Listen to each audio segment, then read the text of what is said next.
43 year old, जो बांग्लादेश का ही resident है।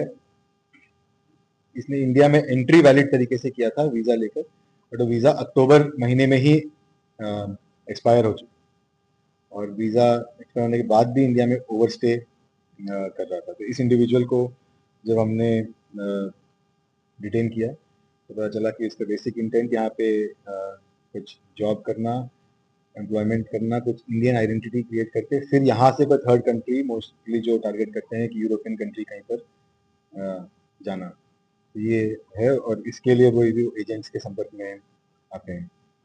उसके बाद हमने 7 और लोगों को नबी करीम थाने के एरिया में, एक आरा कशां रोड है जहाँ पे एक गेस्ट हाउस है, उस गेस्ट हाउस से हमने इन 7 लोगों को डिटेन किया है।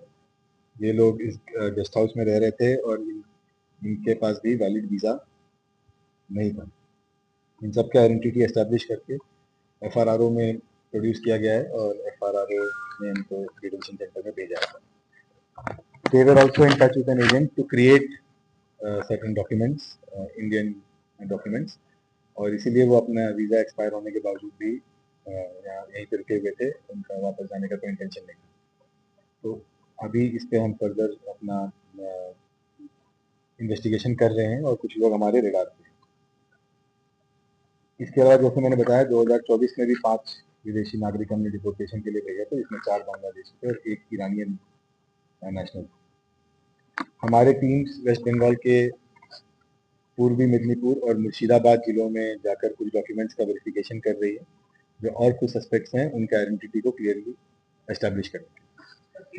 एक काफ़ी इंटेंसिफाई किया है, और अगर हम इस साल का फिगर और जो लास्ट ईयर का सबसे मिलाएं तो देखिए 14 फॉरेन नेशनल्स को हमने डिपोर्टेशन के लिए भेजा है। हमने एक 2 pronged स्ट्रेटजी एक यूज़ किया है इसमें। एक, हमारे जो टीम्स हैं वो ऑन ग्राउंड वेरिफिकेशन करते रहते हैं based on manual information, based on technical information. उसके अलावा जो हमें अच्छा रिजल्ट मिल रहा है वो यूज़ ऑफ डेटाबेसेस के थ्रू है। जो डेटाबेस अवेलेबल होता है कि कौन से फॉरेनर्स इंडिया में एंटर किए हैं, वो कहाँ कहाँ पर रहे हैं, उन्होंने अपना मूवमेंट कहाँ कहाँ किया है, तो अलग अलग पॉइंट्स से डेटाबेस अवेलेबल होता है। और अगर वो ओवरस्टे कर रहे हैं या उनका वीज़ा वैलिडिटी नहीं है, उसके बाद भी वो इंडिया से एग्जिट नहीं किए हैं, तो ये डेटा भी अवेलेबल होता है। तो इसको यूज़ करके हमने एक स्पेशल ड्राइव चलाया है ताकि हम इस डेटा को यूज़ करके हमारे एफर्ट्स को टारगेट कर सकें। जो स्पेसिफिक प्रॉब्लम एरियाज हैं या जो स्पेसिफिक हॉटस्पॉट कोई ऐसा डेवलप हो रहा हो तो हम उस पर टारगेट कर सकें।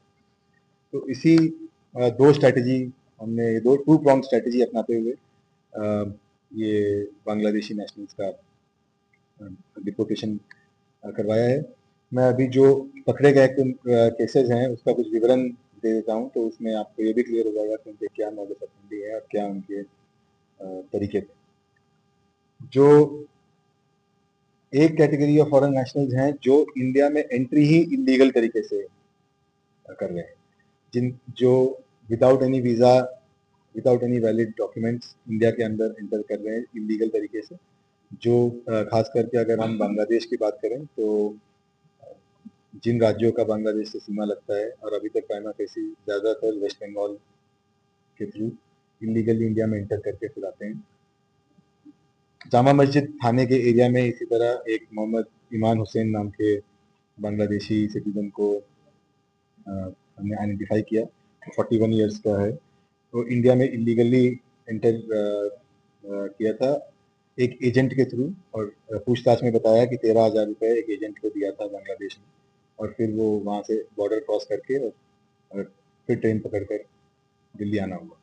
और पूछताछ में सामने आया कि वो काम के लिए ढूंढ रहा था यहाँ पे, और उस सिलसिले में जो जामा मस्जिद एरिया में जहाँ पे कि काफ़ी सारे लोग वहाँ पे रैन बसेरा वगैरह में भी रहते हैं, और उस तरह से जब वहाँ पे रह रहा था तो हमें ड्यूरिंग द वेरिफिकेशन ड्राइव हमें ये पता चला, और फिर हमने वेरीफाई किया, आइडेंटिटी एस्टैब्लिश किया, बांग्लादेश का एग्जैक्ट एड्रेस एस्टैब्लिश किया, और फिर हमने एफआरआरओ को प्रोड्यूस किया जिन्होंने उसको डिटेंशन सेंटर भेज दिया डिपोर्टेशन।